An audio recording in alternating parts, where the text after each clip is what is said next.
want to talk to you today about how you can use a few different areas of our standards practically.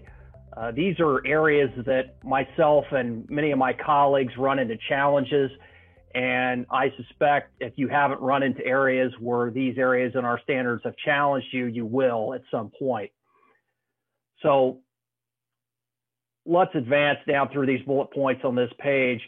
So that's what this is about, using these practically. Where can you go for help applying these standards? I'm going to talk about where you can go.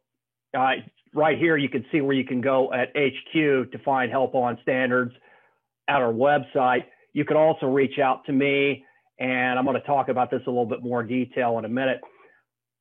We're really proud of our FAQ library on the standards board. We worked really hard on this. So if you haven't had an opportunity to go through the FAQs, please do. These are submitted from you as members, and we hope they'll provide you with guidance of a lot of sticky areas of valuation standards in the litigation and the non-litigation areas of your practice. I want to make clear today that any opinions, all opinions that I provide today are my opinions and not the opinions of the standards board or NACVA. Let's go to the next one. So first I want to talk about professional competence. And this is kind of, really quite honestly, this is the bedrock of what we do. Are you professionally competent? We, of course, have to meet our general and ethical standards. And this is an area that particularly new practitioners, even experienced practitioners, if you read this part of our standards to the letter, it could sometimes be a challenge.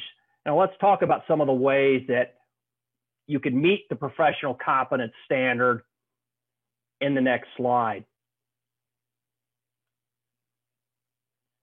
So this is 2B in our professional standards, and this is a mouthful. The member shall only accept engagements the member can reasonably expect to complete with a high degree of professional competence.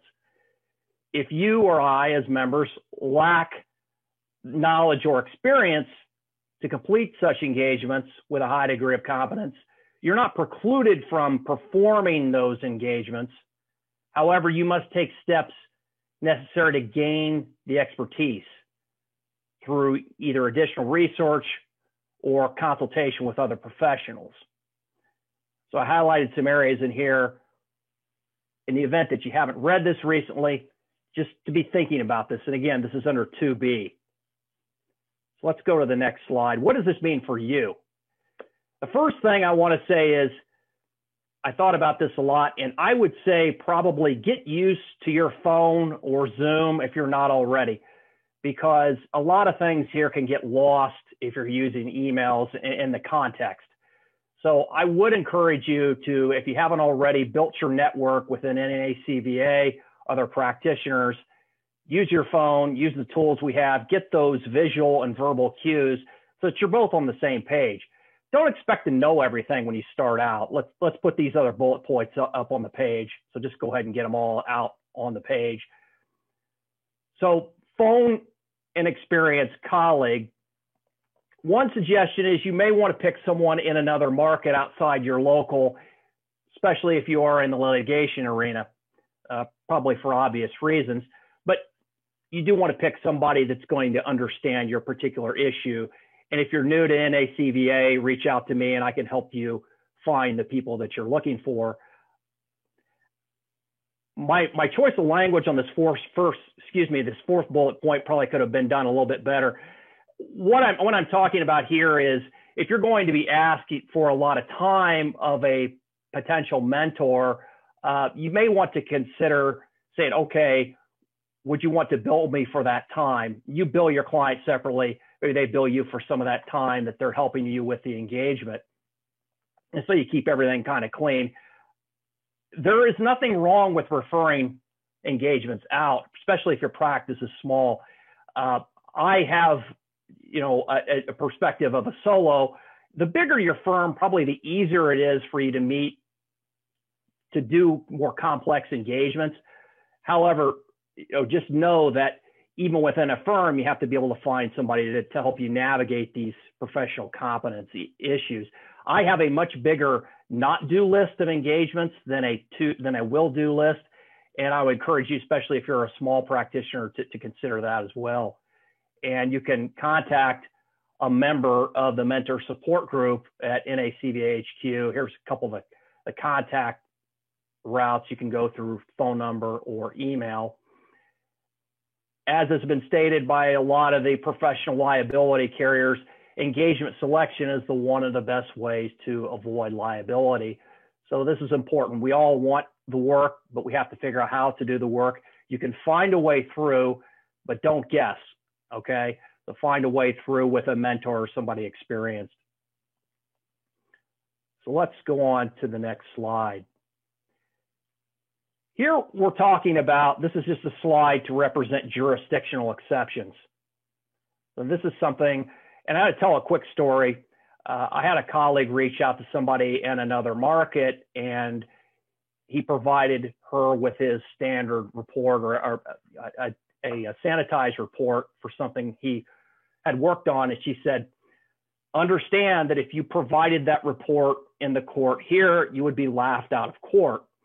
And her point wasn't that the report was bad. It was just that he needed to use the jurisdictional exception to slim down that report to what the court needed. So let's go on to the next slide. If you aren't familiar with this, basically our jurisdictional exception under 3D allows us to use the reporting standard of the jurisdiction as long as we meet our development standards and our general and ethical standards. So you still have to have your files nice and tight. You followed all the steps to produce the report. In this case, we're usually talking about conclusions of value, but particularly when we're talking about court systems, they may want something that's much more summarized, or they may want a format that is prescribed. So let's talk about how you can do this so that you can stay within the lines of your standards, as well as be able to serve your user. Let's go on to the next one. What's this mean for you?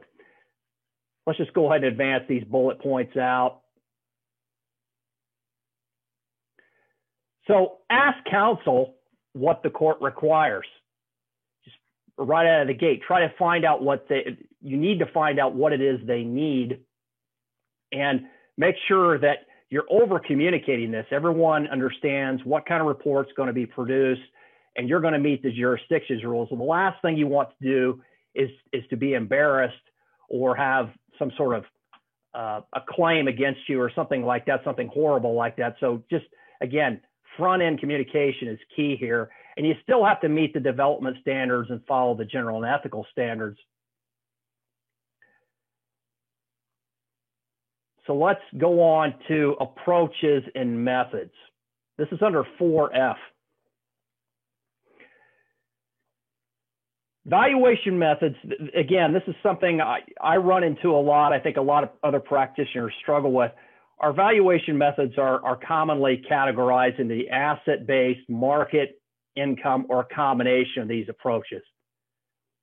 Professional judgment is used to select the approaches and the methods that best indicate the value. Rules of thumb are acceptable as reasonable as checks, but should not be used as a standalone method. So what are we after here? This is in our standards. It's not just there as a checkbox. It's designed so that you produce a solid report.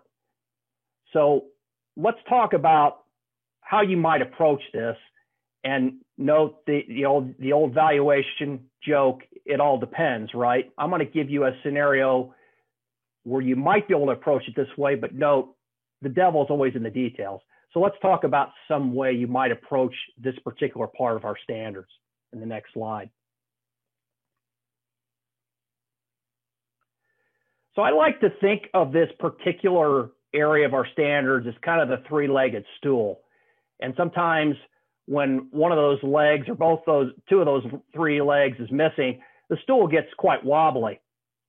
Obviously, you can't sit on a one-legged stool. Now, we may have many of us have been in a situation where maybe weren't always able to use all of the approaches and methods that we would prefer because maybe the data was limited or something like that. But let me give you some suggestions on how you might handle this. Let's just get these bullet points out there. Now we're talking about a cash flow positive business. In a lot of cases, you're going to use the income approach, right? And to get some market data for the market approach, you might expand your NAICS or SIC search to try to get more comparable companies. And you may, depending on the situation, you may use the asset approach to estimate the floor value of the business, assuming that it's not worth more dead than alive, as I like to call it. What you can do here is this can help you sort of triangulate the estimated value by coming at it from multiple directions. In the end, you may or may not choose to use one of the approaches and methods, but my general guidance would be you put it in the report, say, okay, ultimately we decided yay or nay whether to use this approach or method, and here's why. Okay, maybe this market data was limited. Maybe this is a minority interest and they can't control the assets and liabilities or whatever it is. And it's important to look at your standard of value and premise of value at the beginning of the engagement to decide how you're going to approach this. But again, I think some data and defending it as either good or bad is better, particularly in a litigation setting or an IRS setting where you're going to get blindsided, where they could say, well, why didn't you put the data in and at least defend it up or down? So I think this is a way to produce both a good report and meet the valuation standards